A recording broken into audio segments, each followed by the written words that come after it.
লেখিকা অর্পিতা সরকারের live in. অফিসে নিজের কিউবে বসেই কাচের মধ্যে দিয়ে দেখতে পেল নতুন এমপ্লয়ির মুখটা। স্বর্ণাভ অপলক তাকিয়ে রইল নিশার দিকে। সেই একই রকম আছে নিশা, ঠোঁটের ফাঁকের হাসিটা ঠিক একই রকম অমলিন। গালের টোলটা দেখার অপেক্ষায় তাকিয়ে রইল স্বর্ণাভ। আগে তো কথায় কথায় হাসতো, তাই টোলটা দেখার জন্য অপেক্ষা করতে হতো না। এটাই বোধহয় নিয়ম। যখন সব কিছু খুব সহজে পাওয়া যায় তখন তার দিকে লক্ষ্য থাকে না। কতদিন হলো যেন ওর সাথে নিশার ব্রেকআপ হয়েছে। আঙুল গুনে নয়, প্রতিটা মুহূর্ত মনে আছে স্বর্ণাভর।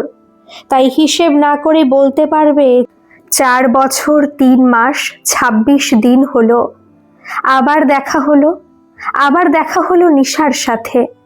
নিশা যদিও এখনো দেখেনি স্বর্ণাভকে, কিন্তু ও তো দেখতে পাচ্ছে। স্বর্ণাভর এই কোম্পানিতে প্রায় 2 বছর হলো। এক্সপিরিয়েন্সের জোরেই বড় পোস্ট হোল্ড করছে ও। নিশার আর ওর সেম ব্যাচ নয় ঠিকই, কিন্তু নিশা তো ওর থেকে মাত্র 1 বছরের জুনিয়র ছিল। তার মানে ও বোধহয় অন্য কোথাও জব করছিল। ধুর, এত প্রশ্ন কেন আসছে একটা ভেঙে যাওয়া গুড়িয়ে যাওয়া সম্পর্ককে ঘিরে। শেষ পর্যন্ত নিশাও এসে জয়েন করলো একই কোম্পানিতে। শুধু কোম্পানি নয়, ওর আন্ডারেই জব করবে নিশা। স্বর্ণাভর চোখের সামনে থাকবে ওর কপালে আলগোছে পড়া চুল, ওর গালের টোল, ওর থুতনির তিল। অথচ স্বর্ণাভ সেদিকে ভুলেও তাকাতে পারবে না। কাচের মধ্যে দিয়ে দেখার চেষ্টা করলো চুলের ভাঁজে সিঁদুরের রেখা আছে কিনা। ঠিক বুঝতে পারল না। আজকাল তো আবার সিঁদুর পরেও না অনেকে। এত বছরের বিচ্ছেদের পর কিভাবে দাঁড়াবে নিশার সামনে? বস সুলভ আচরণ করবে নাকি পুরনো বন্ধু সুলভ? ভাবতে ভাবতে ঘেমে উঠছিল স্বর্ণাভ। আর মাত্র 10 মিনিটের মধ্যেই সামনাসামনি হতে হবে নিশার। স্বর্ণাভর ওপরে দায়িত্ব পড়েছে নতুন এমপ্লয়িকে তার কাজটা বুঝিয়ে দেওয়ার। তাই হাতে সময় খুব কম। যা ভাবার ভাবতে হবে খুব তাড়াতাড়ি। এক্সের ব্যবহার ঠিক কেমন হওয়া উচিত? ক্ষোভ, রাগ, বিরক্তি, এগুলো কি থাকা উচিত নিশার প্রতি? কিন্তু এগুলোর একটাও তো ওর নেই। ও তো আজও নিশাকে ঠিক সেরকমই সম্মান করে, ঠিক যেমন ইঞ্জিনিয়ারিং কলেজের সেকেন্ড ইয়ারে করত। তাই চেষ্টা করেও পারল না মুখে কোনো বিরক্তির অনুভূতি ফোটাতে। May I come in sir? নীলচে চুড়িদার নিশার পরনে। চুড়িদার নয়, কুর্তি বোধ হয়। নিশা ঠিকই বলতো, স্বর্ণাভ পোশাক সম্পর্কে বড্ড আনাড়ি। ল্যাপটপটা সামনে খুলে নিয়ে সেদিকে দৃষ্টি নিবদ্ধ করার চেষ্টা করলো স্বর্ণাভ। একটা মুখোশের বড্ড প্রয়োজন এখন। অন্তত একজন মুখপাত্র যে ওর হয়ে কথা বলতে পারত নিশার সাথে। ওর তো সময়টা থমকে গেছে, ভারী হয়ে গেছে নিঃশ্বাস। অনুভূতিরা ভিড় করে এসে অবশ করে দিচ্ছে স্বর্ণাভর গলার স্বরকে। ল্যাপটপের দিকে তাকিয়েই বলল, প্লিজ কাম ইন। আবারও তাকালো নিশা ওর দিকে, ঠিক যেমন তাকিয়েছিল কলেজ ফেস্টের দিন। বলেছিল, তুমি স্মোক করো? নাকটা এমন কুঁচকে রেখেছিল যেন মনে হচ্ছিল স্বর্ণাভর মুখ দিয়ে মারাত্মক দুর্গন্ধ বেরোচ্ছে। স্বর্ণাভ অবাক চোখে তাকিয়ে বলেছিল, আমি স্মোক করি তো তোমার কি? আমি কি বলেছি আমাকে কিস করো? নিশা পল্লবীর দিকে তাকিয়ে বলেছিল, দেখলি, বললাম না, ছেলেটাকে দেখতে ভালো হলে কি হবে, গাঁজা খায়। আমি দেখেই বুঝেছিলাম। স্বর্ণাভ অবাক হয়ে তাকিয়েছিল আজব টাইপের মেয়েটার দিকে। এ বোধহয় সিগারেট আর গাঁজার পার্থক্য জানে না। ধোঁয়া মানে এর কাছে সবই এক। স্বর্ণাভ বিরক্ত হয়ে বলেছিল, উল্টোপাল্টা বকছো কেন? তুমি কি পাগল? তোমায় কে বলেছে আমি গাঁজা খাই? নিশা আরেকটু রেগে বলেছিল, ও তাহলে তো আরো ভালো। তার মানে তুমি ড্রাগ নাও, তাই তো? বাবা মা পড়তে পাঠিয়েছে আর তুমি? স্বর্ণাভ ধৈর্যের শেষ সীমায় দাঁড়িয়ে বলেছিল, পাগল একটা। পিসি টাইপ কথা বলবে না একদম। আমি সিগারেট খাই, তাও 2-1টার বেশি নয়।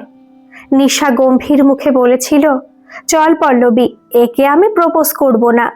পল্লবী বলে মেয়েটি বলেছিল, তুই তো বললি সেকেন্ড ইয়ারের ওই ছেলেটাকে নাকি তোর প্রথম দেখেই ভালো লেগেছিল, কত খোঁজ খবর নিচ্ছিলি এর ওর কাছ থেকে। তারপর তুই তো বললি ফেস্টের দিন প্রপোজ করবি, যদি এনগেজড হয় তো ওর লাভারকে সুপারি দিয়ে খুন করিয়েও তুই স্বর্ণাভকে ভালোবাসবি, এখন বলছিস প্রপোজ করবি না? নিশা বলল, তুই বুঝতে পারছিস না, এ আজ 2টো সিগারেট খায়, কাল 4টে খাবে, পরশু চেইন স্মোকার হবে, বেশি দিন লাস্টিং করবে না বস। একবার ভেবে দেখ, বুড়ো বয়সে একটা বাড়িতে আমি একদম একা, সন্ধেবেলা লোডশেডিং হলে ভূতের ভয়ে আমি একা, তাছাড়া রেগে গেলে ঝগড়া করারও লোক থাকবে না, তাই একে ভালো লাগলেও আমি নিরুপায় রে পল্লবী। স্বর্ণাভু হাসবে না রাখবে বুঝতে না পেরে হেসেই ফেলেছিল। মেয়েটাও স্বর্ণাভুর হাসি দেখে হেসেছিল। তখনই ওর ডান গালে টোলের ভাঁজে আটকে গিয়েছিল স্বর্ণাভুর অগোছালো মনটা। নিশা বলেছিল, বেস্ট অফ লাক, আশা করি তোমার একজন ভালো প্রেমিকা জুটবে, কিন্তু আমাকে মাফ করো, আমি তোমাকে প্রপোজ করতে পারলাম না। স্বর্ণাভু হাসছিল, তখনও হাসছিল। নিশার কথা বলার ভঙ্গিমায় খুঁজে পাচ্ছিল পাগলামি ভরা সরলতা। তাই আচমকা বলে বসেছিল, প্রপোজ যখন করতে এসেছো তখন সেটা না করে তো তুমি যেতে পারবে না। নিশা নাক ফুলিয়ে ঠোঁট বেঁকিয়ে বলেছিল, র্যাগিং নাকি? স্বর্ণাভু হালকা চালে বলেছিল, ইঞ্জিনিয়ারিং কলেজে এসব একটু চলে। নিশা নিজের কপালের ওপরে পড়ে থাকা অবাধ্য চুলের গোছাকে শাসন করে বলেছিল, কিন্তু স্মোকিং?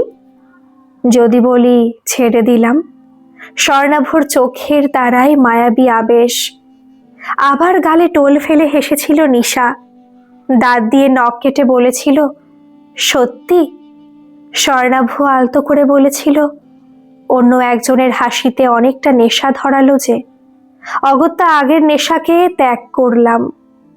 বড় বড় চোখ করে নিশা বলেছিল, যদি আবার অন্য কিছুতে বেশি নেশা ধরে তাহলে কি আগেরটাকে অস্বীকার করবে? স্বর্ণাভু সিলভার ঘড়ির দিকে আঙুল দেখিয়ে বলেছিল, সময়ই বলবে সবকিছু। আচমকা নিশা বলেছিল, ক্লাস 8-এ ইংলিশ ম্যামের ওপরে ক্রাশ আর ক্লাস 10-এ পাশের বাড়ির অপর্ণাদির ওপরে ক্রাশ ছাড়া আর কিছু তোমার নেই তো? মানে কোনো গোপন প্রেমিকা যাকে সাহস করে বলতে পারোনি, অথচ রোজ রাতে সে স্বপ্নে আসে, এমন কেউ? স্বর্ণাভু এমনিতেই চমকে গিয়েছিল। ওর উপরে মেয়েটা যথেষ্ট হোমওয়ার্ক করেছে। ওর ছোটখাটো ঘটনা কোথা থেকে জেনেছে সেটা জানতে চাওয়া বড্ড বোকামি। চারিদিকে বন্ধুরূপী বদমাশের তো অভাব নেই, কেউ দিয়েছে স্বর্ণাভুর ফুল বায়োডেটা ফাঁস করে, তাই ওদিকে না তাকিয়ে সামনের দিকে এগোনোই বাঞ্ছনীয়। হালকা হেসে স্বর্ণাভু বলল, আপাতত সিঙ্গেল আছি। নিশা নিজের গোলাপি ঠোঁটটা কামড়ে ধরে তাকিয়েছিল স্বর্ণাভুর দিকে। ওই চাউনিটা কিছুতেই ভুলতে পারে না স্বর্ণাভু। আজও কি সেইভাবে তাকালো নিশা?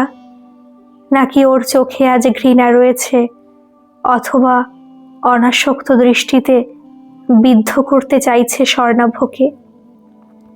নিশার দিকে এক পলক তাকিয়েই চোখ নামিয়ে নিয়েছে স্বর্ণাভ।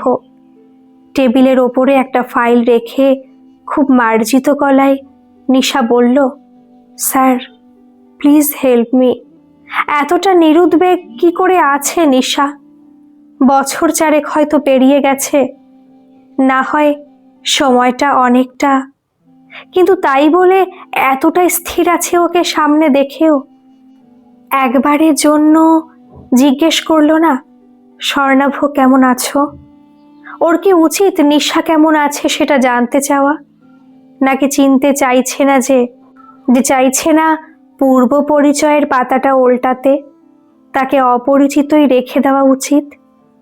জোর করে নিজের সাথে যুদ্ধ করে অসার ঠোঁট দুটোকে কোনো মতে ফাঁক করতে পেরেছে স্বর্ণাভ। শান্ত স্বরে বলল, কবে জয়েন করলে? নিশা আলতো করে বলল, মাত্র 3 দিন হলো স্যার। এর আগে আমি অন্য একটি কোম্পানিতে জব করতাম, বিষয়টা সবই জানি। এখন আপনি যদি একটু গাইড করেন তো এই প্রজেক্টে আমি কাজ করতে পারবো। নিশা ওকে আপনি বলেই সম্বোধন করছে। তার মানে কিছুতেই ফিরতে চায় না পুরনো পরিচিতিতে। স্বর্ণাভর বুকের ভেতরের বাতাসটা ভারী হয়ে গেছে, নিঃশ্বাস নিতেও কষ্ট হচ্ছে। শুধু অফিসিয়াল কথাই বলবে নিশা, আর কিছু নয় বুঝেই স্বর্ণাভ ফাইলটা টেনে নিয়ে ল্যাপটপটা খুলে বোঝাতে শুরু করলো। চোখ চলে যাচ্ছে থুতনির তিলটার দিকে। একদিন স্বর্ণাভর ঠোঁট ছুঁয়েছিল ওই তিলটা, তাই ওটা ওর বড্ড প্রিয় ছিল। নিশার ব্যবহারে স্বর্ণাভ ভালোই বুঝতে পেরেছে নিশার জীবনে অন্য কেউ আছে। বোধহয় নিশা একটু বেশি খুশি নিজের সংসার নিয়ে, তাই পুরনো সব কিছুকে জাস্ট ঝেড়ে ফেলে দিয়েছে। নিশাকে সবটা বোঝানোর পরে স্বর্ণাভ বলল, এনি প্রবলেম? নিশা হালকা হেসে বলল, থ্যাংক ইউ স্যার। হাসলে এখনো টোল পড়ে। সেদিকে তাকিয়েছিল স্বর্ণাভ। নিশা উঠে দাঁড়িয়েছে, বেরিয়ে যাবে ওর কিউব থেকে। অসহ্য কষ্টে ছটফট করতে করতে স্বর্ণাভর পজিশন ভুলে, পরিস্থিতি ভুলে, সময়ের ব্যবধানকে বুড়ো আঙুল দেখিয়ে জিজ্ঞেস করে ফেলল, বিয়ে করেছো? পেতেছো তোমার স্বপ্নের সংসার? নিশা ঘাড়টা হালকা করে ঘুরিয়ে বলল, মিস্টার স্বর্ণাভ ব্যানার্জির একই অধঃপতন। তুচ্ছ বিয়ে সংসার নিয়ে প্রশ্ন করছে সে। তার ভাবনার পরিধি তো এত ছোটতে সীমাবদ্ধ নয় বলেই জানতাম। তিনি তো মনে করতেন বিয়ে নামক ঘেরাটোপে নাকি ভালোবাসার মৃত্যু হয়। স্বর্ণাভ অধৈর্য হয়ে বলল, কিন্তু তুমি তো মনে করতে না। তুমি তো সংসার চেয়েছিলে, সন্তান চেয়েছিলে। সেসব পেয়ে এখন খুশি তো? নিশা হাসল ডাল গালে টোল ফেলে।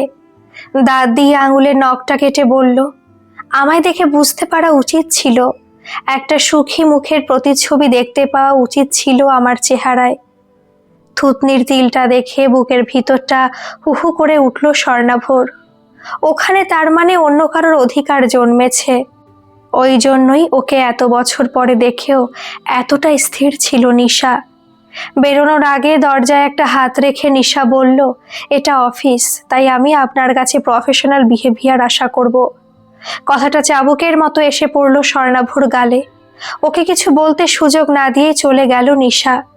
ভুল তো কিছু বলেনি নিশা, সত্যিই তো বিয়ে সংসার এসবে আগ্রহী ছিল না স্বর্ণাভ। ওই জন্যই তো ওদের 2 বছরের সম্পর্কটা ভেঙে গিয়েছিল বালির ঘরের মতো। ভালোবাসা ছিল দুজনের মধ্যেই, বিশ্বাস ভরসা সবই ছিল, শুধু স্বর্ণাভর সাথে মতের অমিল ছিল নিশার। স্বর্ণাভ বলেছিল, লিভ ইন করবো আমরা, বিয়ে বন্ধন এসব নয়। বন্ধনে আবদ্ধ হলে হাঁসফাঁস করবে ভিতরটা, তখনই পালানোর সুযোগ খুঁজবে মনটা। তার থেকে উন্মুক্ত থাকুক নিয়ম কানুন, তাহলে টিকবে ভালোবাসা। তোমার ওসব রং মেলানো পর্দা, রান্নাঘরে ঘিয়ের গন্ধ, ভাসে রজনীগন্ধার সুবাস তখন ফিকে লাগবে, যখন সংসার তোমায় বেঁধে ফেলবে। স্বর্ণাভর কথার উত্তরে বেশ কিছুক্ষণ চুপ করে বসেছিল নিশা। সূর্য ততক্ষণে ধীরে ধীরে গঙ্গার জলে বিদায় বেলার ছায়া ফেলেছে। জলের রং কমলা হয়ে উঠেছে, কিন্তু তাতে লেগেছিল বিচ্ছেদের সুর। আচমকা কুর্তির পিছনটা ঝেড়ে নিয়ে উঠে দাঁড়িয়েছিল নিশা, বলেছিল, চলো। অপ্রস্তুত স্বর্ণাভর হাতটা টেনে ধরে বলেছিল, কি হলো, কোথায় যাবে? নিশা বলেছিল, না স্বর্ণাভ, আমি লিভিনে বিশ্বাসী নই। আমি বাঙালি মতে বিয়ে করে সংসার চাই, মা হতে চাই। এগুলো আমার স্বপ্ন, খুব যত্নে লালিত স্বপ্ন। তুমি ভাবতেই পারো আমার আধুনিক মুখোশের আড়ালে একটা সনাতনী নারী লুকিয়ে আছে। হ্যাঁ, সেটাই ঠিক। তাই আমার মনে হয় আমাদের সম্পর্কটা আর দীর্ঘায়িত করার দরকার নেই। স্বর্ণাভ কাতর স্বরে বলেছিল, আমি ভালোবাসি তোমায় নিশা, বিশ্বাস করো, ভালোবাসি। নিশা খুব শান্ত গলায় বলেছিল, জানি তো বাসো, কখনো তো অস্বীকার করিনি, তোমার ভালোবাসা নিয়ে কোনো প্রশ্নও করিনি, কিন্তু আমার দেখা স্বপ্নটাকে আমি অস্বীকার করব কি করে? তাছাড়া আমার বাবাও স্বপ্ন দেখে মেয়ের বিয়েতে সানাই বাজবে, নহবত বসবে, ফুলের গন্ধে ভরে উঠবে বাড়ি। তাই বাবা মাকে অস্বীকার করে আমি সারাটা জীবন লিভ-ইন করতে পারবো না স্বর্ণাভ। স্বর্ণাভ আপ্রাণ চেষ্টা করে বলেছিল, পারবে আমায় ছেড়ে থাকতে, কষ্ট হবে না, মিস করবে না আমাকে, আমার আদরগুলোকে ছেড়ে থাকতে পারবে? নিশা হিমশীতল গলায় বলেছিল, তোমায় ভালোবাসার সময় যদি জানতাম বিয়েতে তোমার অ্যালার্জি, তাহলে গত 2 বছর ধরে এই অভ্যেসগুলোকে বাড়তেই দিতাম না।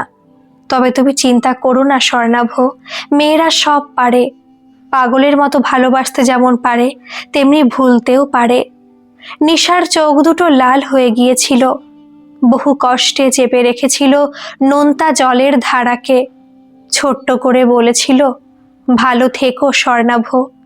ফাইনাল ইয়ারের এক্সামের আগেই ঘটেছিল ওদের ঐতিহাসিক ব্রেকআপ। কলেজের সবাই তাই বলতো, দুজনেই দুজনকে ভালোবাসে অথচ ব্রেকআপ।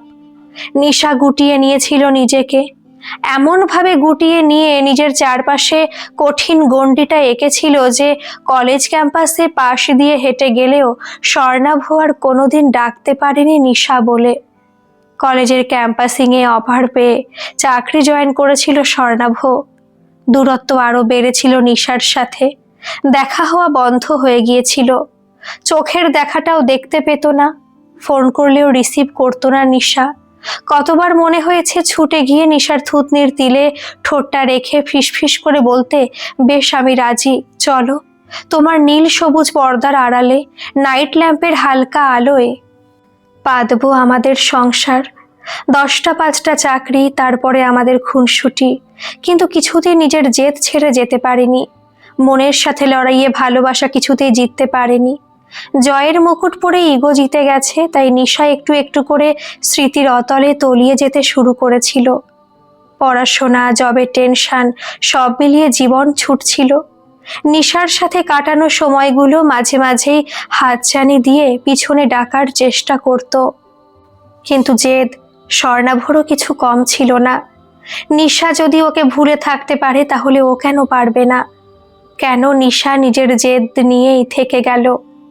ব্যস্ত ছিল নিজের জগৎ নিয়ে, কাজের প্রেশার, বই পড়া, গান শোনা আর ক্লাবে আড্ডা। বেশ কাটছিল সময়। মাঝরাতে কখনো হয়তো ঘুম ভেঙে গেলে নিশার মুখটা ভেসে উঠত নিশার চোখে শেষ দিন দেখা, হারিয়ে ফেলার কষ্টটা। নিজেকে অনেকবার দোষারোপ করেছে স্বর্ণাভ। আরেকবার ভাবা উচিত ছিল নিশা আর ওর সম্পর্কটা নিয়ে। ওভাবে শেষ করাটা বোধহয় ঠিক হয়নি। ওই যে নিশার কষ্ট কষ্ট মুখটা দেখতো কল্পনায়, ওটা তবু ভালো ছিল। কিন্তু আজকের নিশাকে দেখার পর থেকে কেন বারবার মনে হচ্ছে নিশা ওকে ঠকিয়েছে, ভীষণভাবে ঠকিয়েছে। হ্যাঁ, হয়তো বিয়ে করে সংসার গড়তে চায়নি, কিন্তু লিভ-ইন তো চেয়েছিল। এভাবে দূরে চলে যেতে তো ও চায়নি। কিন্তু নিশা কি করেছে? ওকে ছেড়ে অন্য একজনকে অবলীলায় বিয়ে করে নিয়েছে।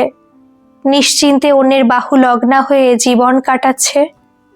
বিয়ে করার আগে তো আরেকবার যোগাযোগ করতেই পারতো স্বর্ণাভর সাথে। বলা তো যায় না, তখন হয়তো রাজি হতো স্বর্ণাভ। কিন্তু ও কি করলো?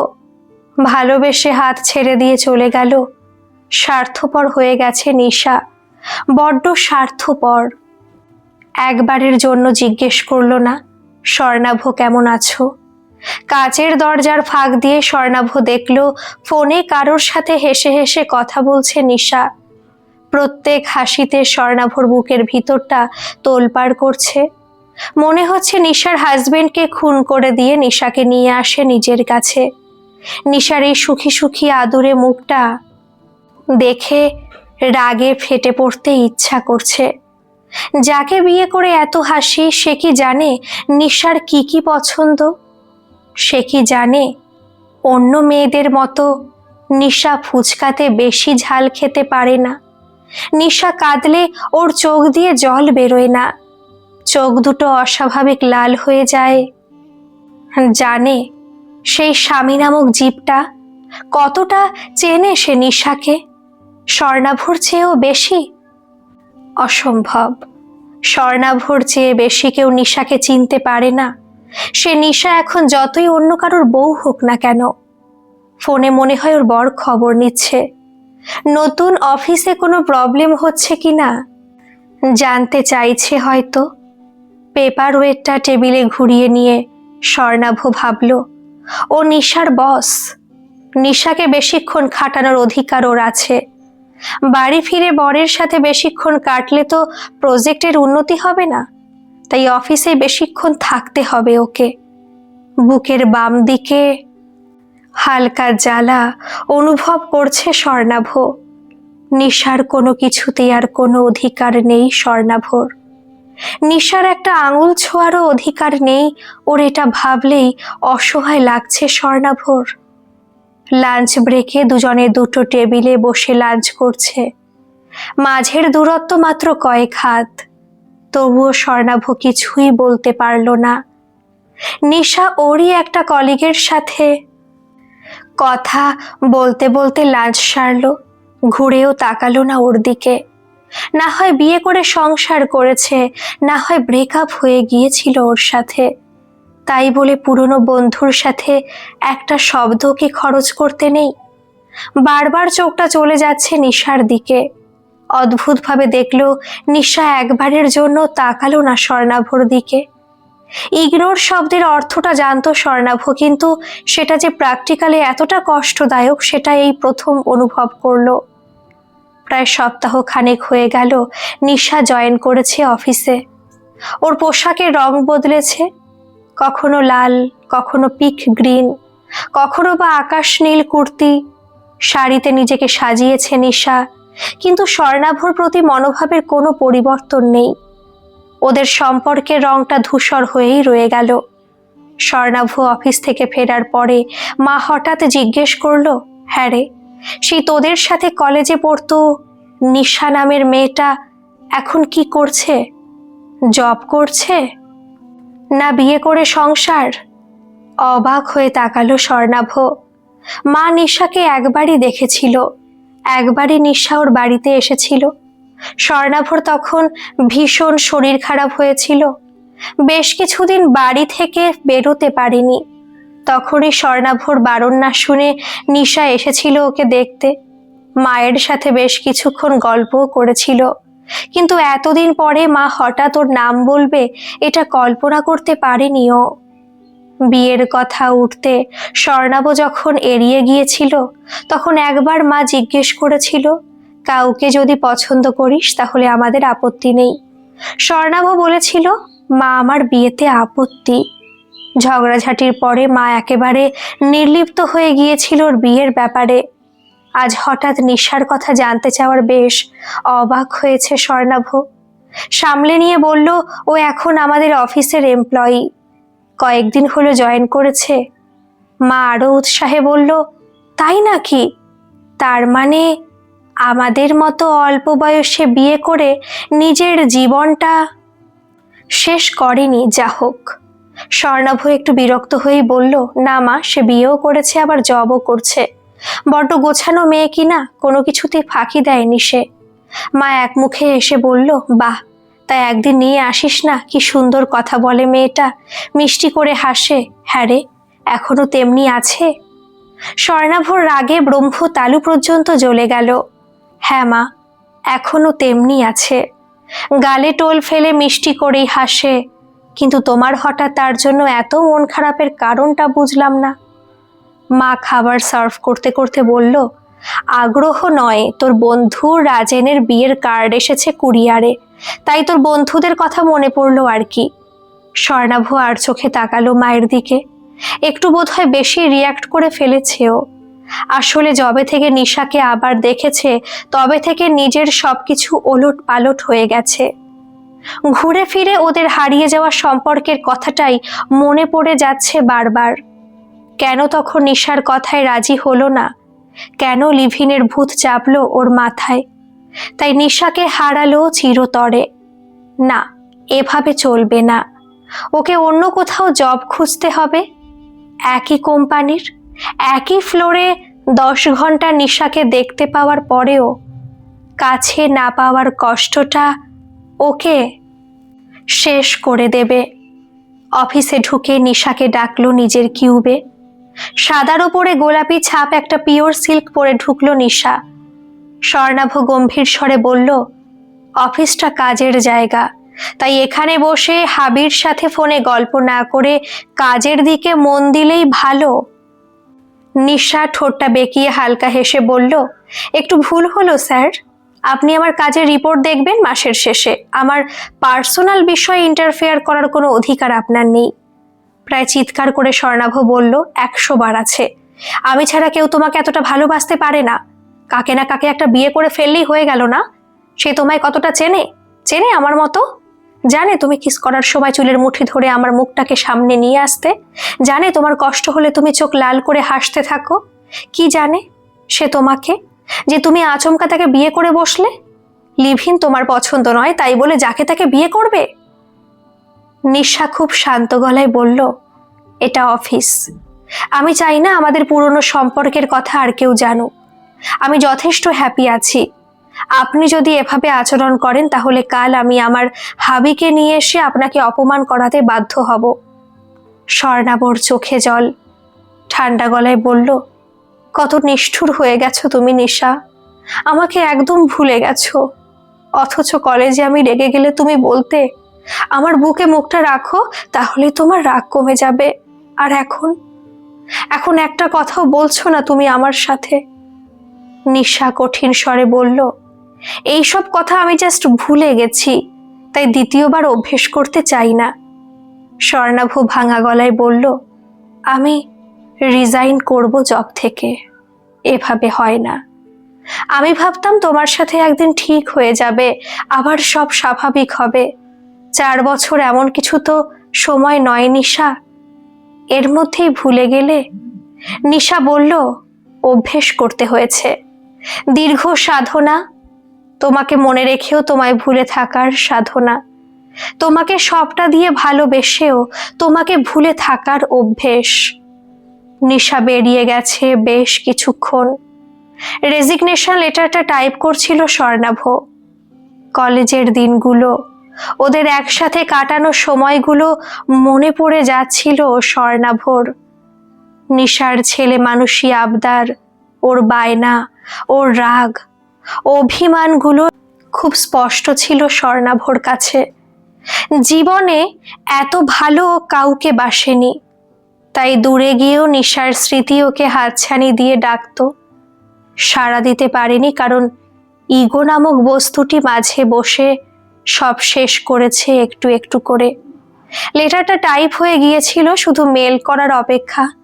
সেই মুহূর্তেই ফোনটা বেজে উঠল। রিসিভ করতেই নিশার গলা, বাইরের ক্যাফেতে এসো, কথা আছে।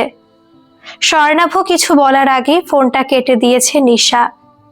সামনে 2 কাপ কফি নিয়ে চুপচাপ বসে আছে দুজনে। নিশার দৃষ্টিতে উদাসীনতা। স্বর্ণাভ আস্তে করে বলল, আমি জব থেকে রিজাইন করছি, তুমি নিশ্চিন্তে থাকো। নিশা কেটে কেটে বলল, আমাদের ডিভোর্স হয়ে গেছে স্বর্ণাভ। অনিকেতের সাথে মাত্র 6 মাসের বিবাহিত জীবন ছিল আমার। বাবা দেখে শুনে বিয়ে দিয়েছিল। অনিকেত ভালো জব করে, স্বভাব চরিত্র ভালো, কিন্তু পারিনি। দোষটা আমার স্বর্ণাভ।